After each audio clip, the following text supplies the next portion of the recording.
inviting the next guest, Fang Fang, who is an associate professor at California State University, Los Angeles. So she actually received PhD in operations management from the University of Miami and is currently an associate professor at Cal State Los Angeles.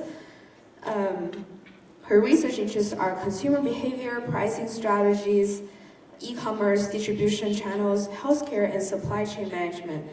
Her research is based on methodology of statistics, causal inferences, and machine learning, economics, and optimizations.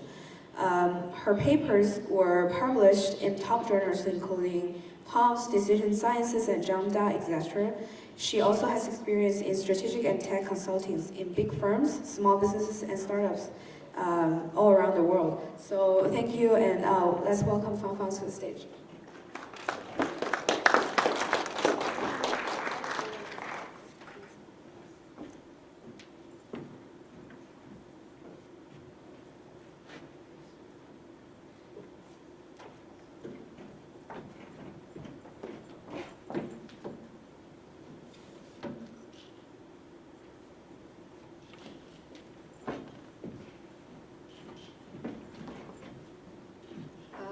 Hello.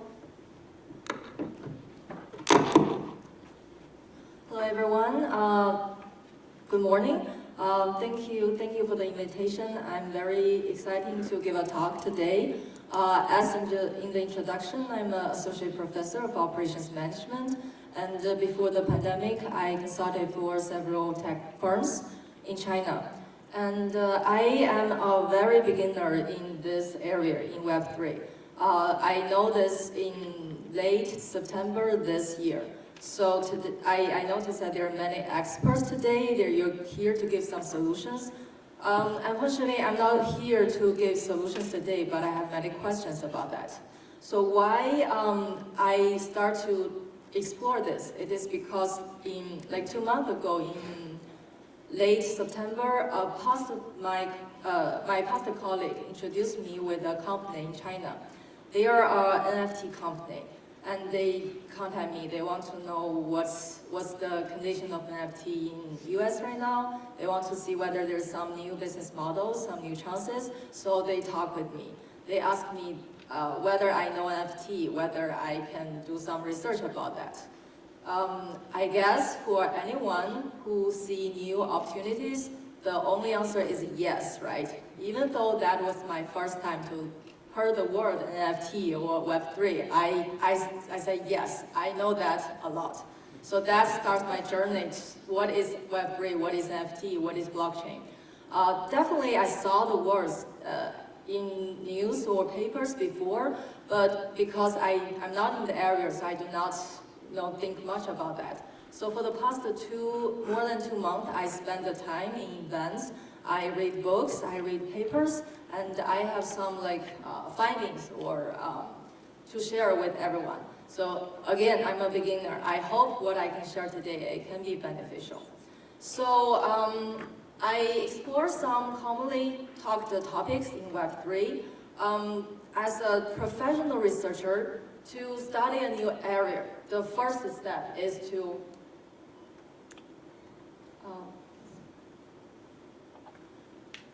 Google it. Okay, so I Google what is Web3. And I saw some definitions, and I also Google what are the topics in Web3. So it gives me some concrete examples. I talked about DeFi, NFT, Metaverse, DAO, and there are many new words I do not know. So I keep looking for it.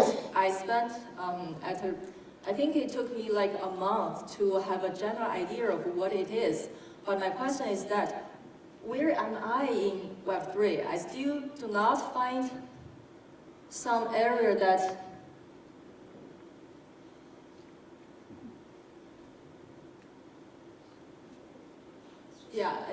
so there's some books talk about games, because games has the virtual reality, right? It's a big application of Web3, and some talk about the online social and finance, but unfortunately I'm not one of these guys, because I don't play games. I do not, I'm a risk-averse person. I do not make much transactions online. So I feel like there's no place for me in Web3.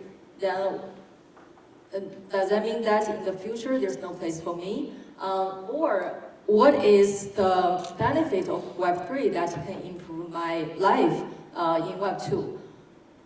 I didn't know this answer until... Should I? Oh. There's a slight delay.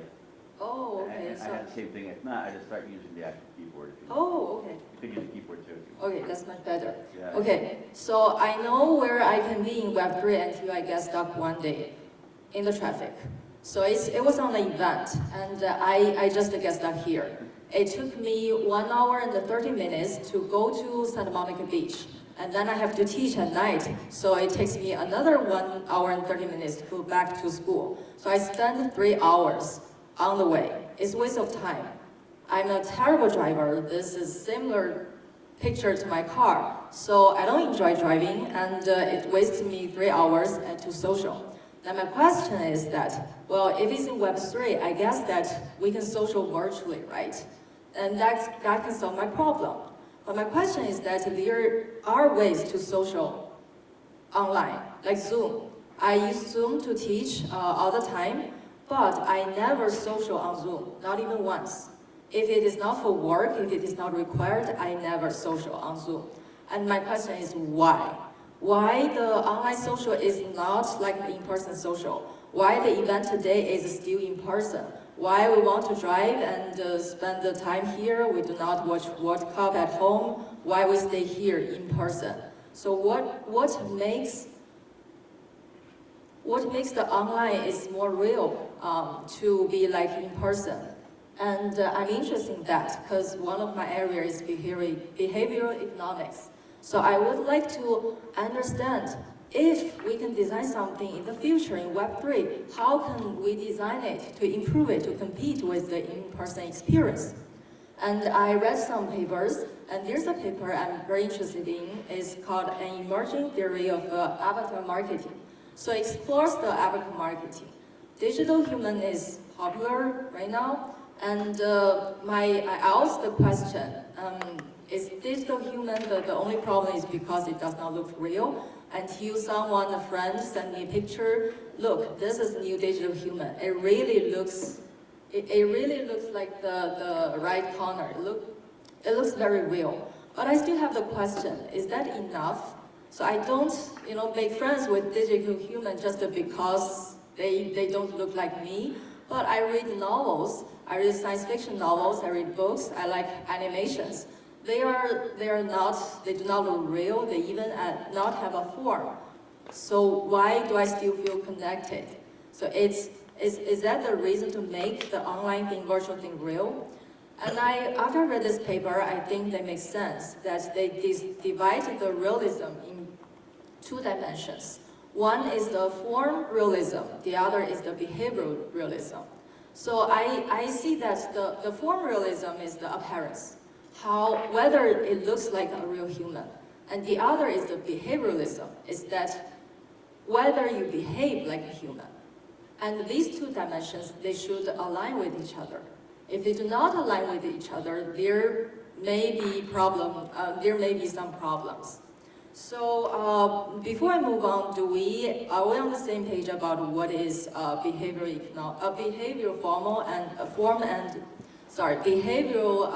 realism and the form realism? So form is how we look, behavior is how we behave. And in this paper, there's some interesting findings. I feel like maybe that's useful. So form, how you look and how you behave, this should be aligned. If they do not align, it can create some problems. For example, if your behavioral realism is, the degree is more than your form realism, what will happen? The customer may be unsatisfied. I talked with several startups in the past several months. They have chatbots, they have a digital human, and some have a really pretty appearance, look like human. Some are still very basic one, looks like cartoon figures in the animation. So before I reading the paper, I thought that, oh, more real than much better. But after reading the paper, probably not. Because when the form realism is higher than the behavioralism, customers have a higher expectation on what the digital human can do. If you look more like a human, I expected that you can behave more like a human. When I talk with you, I expect that you can react like a human, not like a chatbot. So if this misalignment happens, then it can produce the negative effect. Not as I thought that, oh, the more real, the better. And another insight I can get from is that if I have a company, and when I design right now, if I already design a digital human, the form realism is already good, maybe it's time for me to spend more time on the behavioral realism, because I want them to be aligned. And the misalignment can cause other problems. For example, it will affect the performance outcomes through the affective response, cognitive response, and social response. So affective response means that how happy you are, something emotional, something fun. And cognitive response is my view on the utilization of some product, like how big the screen is, how fast the speed is. And the social response is that whether I feel like I'm interacting with you, whether you're like my friend, I feel close with you. So it's some social features on that. And the misalignment of the formalism and the behavioralism will affect the outcome, which means that like the purchase likelihood in the three aspects differently. And it can relate to the feature of the product. For example, if it is more expensive product, then the form realism, it adds the value, because when it's more expensive, customers may feel like, okay, they can trust someone, look more like a human. And it also depends on the financial risk, function risk. So for a product with higher uncertainty, maybe a human look chatbot will make people have more trust and to facilitate the whole process. And the misalignment can also depend on the stages of customers when they explore the product. So when the customer explores the product, there are three phases: the exploration, the build-up, and the mature. And the people's need in the three different stages are different. So in the exploration stage, people care more, it is more the cognitive response, because I want to quickly get the information of the product. And after that, I want to build, in the build-up stage, I want to trust to make the decision to purchase. And at that time, the social response is more important. And then, lastly, well, if I want to have a high rate on the product, I want to feel fun with it. So the digital human will help with that, because when I already trust the product, I want to add something different in the process. So in the different lifespan of a product and during the interaction between digital human and the real human, the needs are different. So the misalignment between the form realism and the behavioralism, it will affect it differently. There are more interesting findings in this paper. I will not explore more on this paper, but this gives me a lot of the insights. I feel like in Web3 there are a lot of new topics that people behave differently, and the human, the machine, how they interact, it will bring a lot of new topics. So that's why I'm interested in this.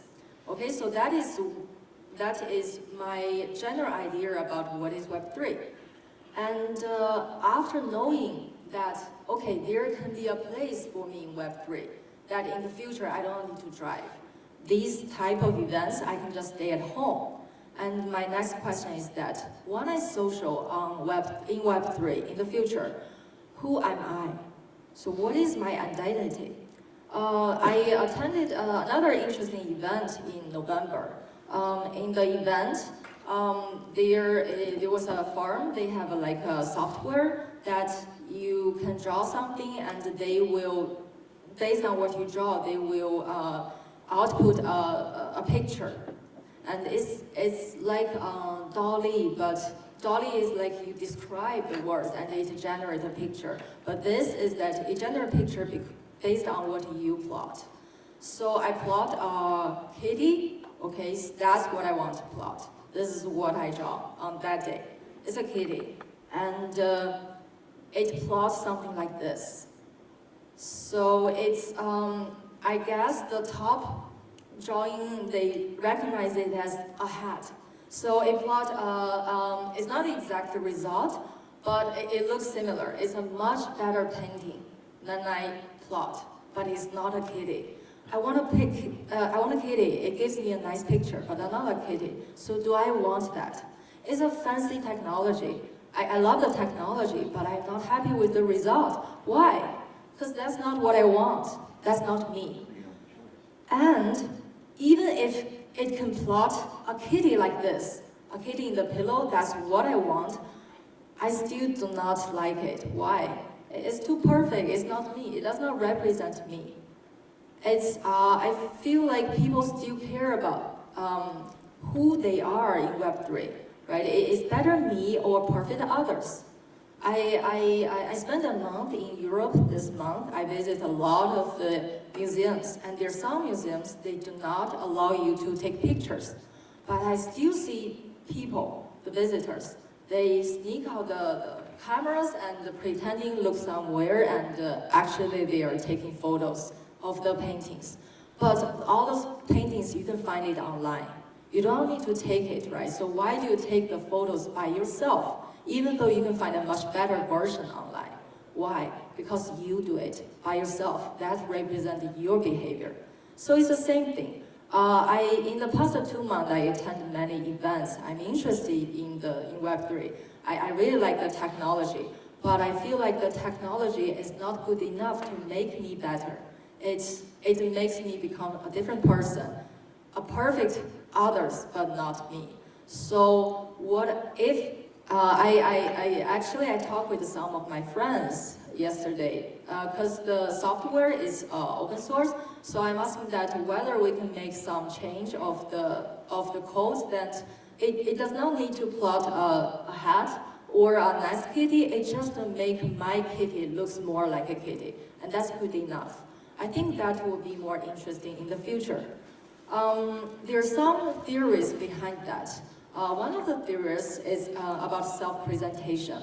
It explores that what people want in a virtual world. One reason will be that they still want to be the one they want to become.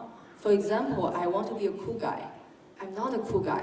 So what do I do? I may purchase a virtual character avatar, like looks cool, totally different than my style. And I also want to social online. And maybe I will buy some cool stuff to make friends with cool people. So there are needs online which are different than in the real world. And I feel like that will be very helpful when we design something in Web3.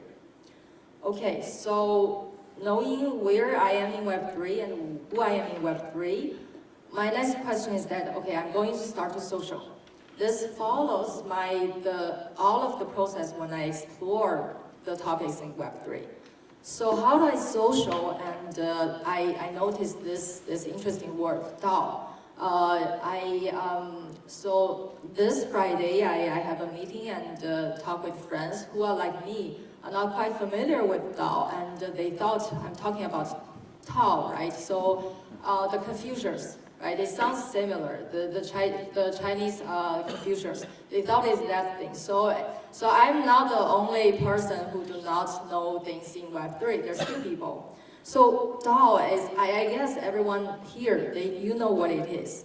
And I look up into it, and at first I thought that, oh, I can, there's a place for me to make friends. But after that, I feel like it's different than I thought. So I guess the benefit of DAO is that it's decentralized, that everyone can vote, right? There's no centralized decision maker to tell you, okay, we have already made these decisions, nothing can be changed. Everyone has its voting, right? Every vote counts. So it sounds great, but for a person like me, not necessarily. Why? Because for a voting process, there are usually two types of results. One type of the result is that I don't care. Okay, I don't care about the result. So vote or not vote, well, it's not my business. And the other type of the vote is that I care about the result. I want option one. When I care about the result, I don't want voting system. I just want the result directly. And in the past, if it's in a centralized system and the result is not what I expect, I won't blame myself. Well, what can I do? What can I choose, right? So the centralized, they have the larger power, they have made the decisions I don't want. But right now, if I'm in DAO, and the result is not what I expect, I have to blame myself. Why? Because I was not actively in the process. So I believe I'm not the only lazy person in this world. There are many people like me. We do not want to make much effort, but we still want what we want. And we do not get what we want to blame others, not ourselves. But if I'm not in this process, in this program, organization, I guess I have nobody else to blame. And actually, there's some papers talking about this. Because DAO, this organization, it has the features of the current organizations. And the one working paper, I cannot share the results because it's still working paper, but they discussed the pre-voting process. It's exactly what I described, that before the voting, maybe someone who has larger influencer, they will discuss it with their friends and to affect the whole process. And they already agree on the result and before the voting process. So it will, if I'm in the organization, I need to make more effort to achieve what I want.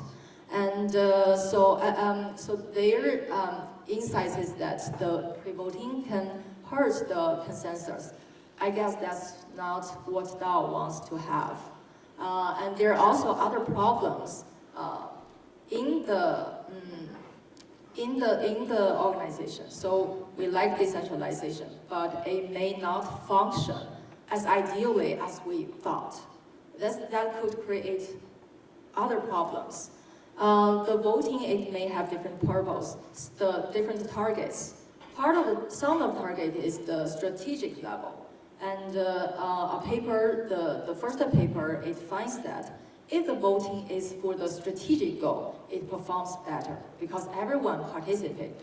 But if the goal is vote for the operational target, the goal is operational level, it actually will hurt the organization because operational level is too detailed and it has deadline and it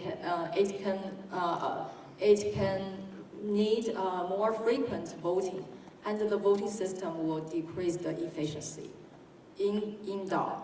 So that's how I feel. Again, I do not hate it, but I'm critical about this. There's some new words, some buzzwords, some beautiful words to describe new things. But it doesn't mean that it will not create the problems in the old ways in Web 2. So I'm still interested in what's more. What's going on and whether we can solve it in old way or different ways, new ways. Okay, so at the very last, I want to quickly talk about Bitcoin and NFT because I feel like that's what I can use to purchase things and what I can purchase in Web3. So I read some books over the past 2 months. I read some books about token economy, about Bitcoin, how it works, and the why people believe that it can protect the value. So I have the sense, I understand that. But I witnessed the NFT collapse, right? I have not buy anything.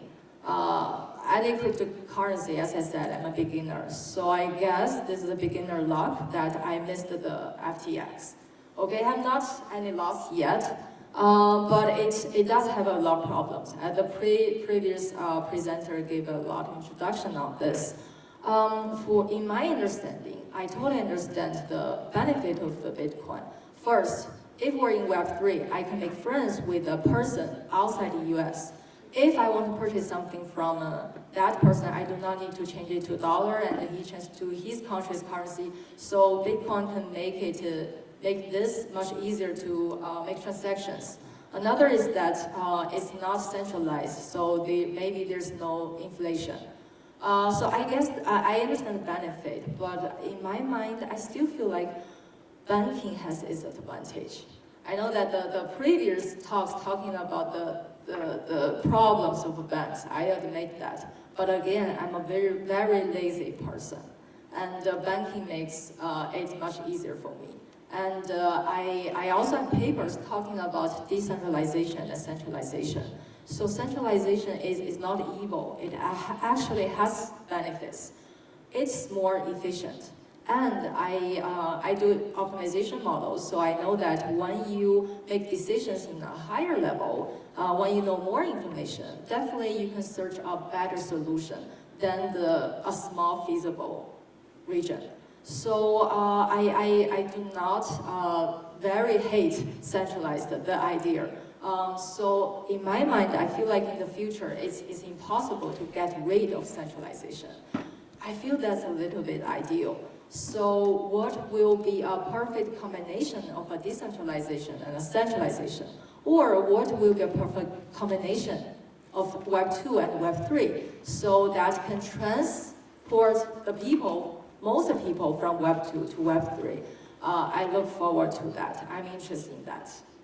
And the last thing is NFT. This is actually what I'm working on because it creates a new business model. So what caught my attention is the revenue sharing system. So the NFT that if you're the creator and after you sell your product and the other people, when it's sell again, you can still get a share from the product.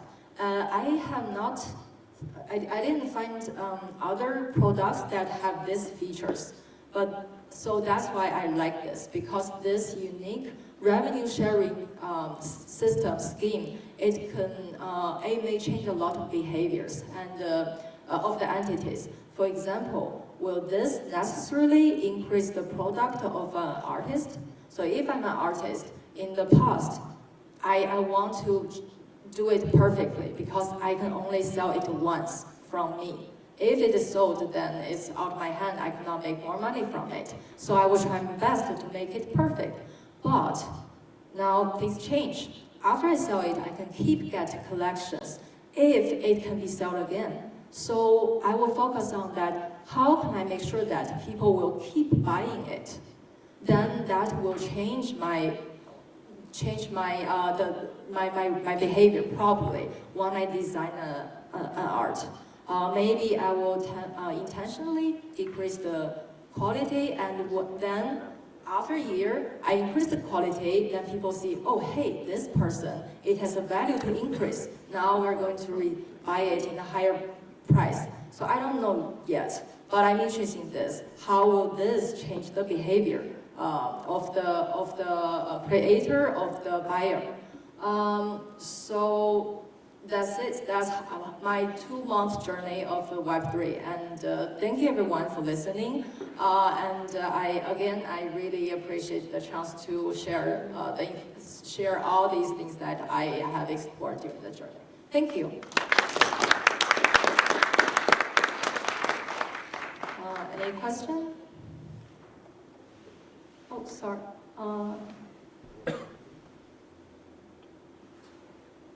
Hello. Is that you? With a hat? Okay. The percentage of legitimate NFTs? The percentage of legit NFTs, so what's the question? That is correct. You mean that what is the percentage of a legit NFT? I guess in the market, they're asking. In the Uh, market, like, what do they think? 'Cause If you understand, can you please guess? so you mean that's the number? I guess what is the number of a legit NFT? Okay, so my question is that what is not a legit NFT? Where art appreciates, it is a legit NFT. Okay, so you mean that if an art is not appreciated, it's not a legit NFT? So in my understanding, legit means legal, right? Where there is a positive return on investment for the NFT. Okay, so I'm not 100% sure I understand the definition. So I feel like your definition on legit NFT is different than my definition. It's based off of the market of art. It's not separate. NFT is derived from art, the market that is art, Uh-huh. and art appreciates, and a legit NFT appreciates. And Okay. if you understand, please guess the legitimate percentage of NFTs. I guess 20%? I'm right? Oh, I saw he is nodding, so I guess I'm right. Because I don't. Oh, you don't know? Okay, so we can discuss more. So who knows this answer? I think it's a ridiculous question. Oh, okay, so well, then you can see I'm a very beginner. Because No, you're an expert because you know what you don't know. I mean, okay. I had NFT from XFT, you know, for the chess. Magnus Carlsen, the greatest chess player, you know, and it doesn't exist anymore because they collapsed. They cease to exist. Oh, I see. So, I mean, you're not going to answer a question about an asset. NFTs isn't the asset itself. It's an infrastructure to allow ownership of assets and transfer of provenance and such. So you know that. So I think he's begging the question of asking what if NFTs are valuable or not, and I don't think that they are. Oh, I think what you're bringing up is way more important, which is the behaviors that these things will affect people on the Web 3.0. Does he answer your questions for me correctly? I guess so. David, thank you so much. Thank you for much so saying me. I think he is talking about the value of an NFT, right? So I feel like it's like stock. When I buy it, if it collapses, then it has no value to me. So I actually think about the question, why people want to buy NFT. I saw the first 5,000 days, right? The famous NFT. I can see the benefit because it's so small if I could not zoom in. I guess the NFT, it has some features that I can zoom in to see each of the pictures. And, but I still have questions. There's some like people save the Twitter and sell it in a very high price. So why it has the value? At first I don't understand. Especially NFT is not something I can touch. Right? It does not have a physical material. I feel unsafe about that. But later I think things that has the value of saving, like why you collect the stamps, right? There's some stamps it will become more valuable, but there's some stamps it's just no value. So I guess things that have value in reality, it has value in NFT, right? So I feel like NFT, the form is new, but the key point is still the same, that what deserves to be saved. It doesn't matter if it's NFT or a real painting, what deserves to be saved. I guess my kitty painting, it does not have the value of saving, but what has? That just defines democracy. Okay, thank you so much. Any other question? No? Okay, thank you guys. Enjoy the talk.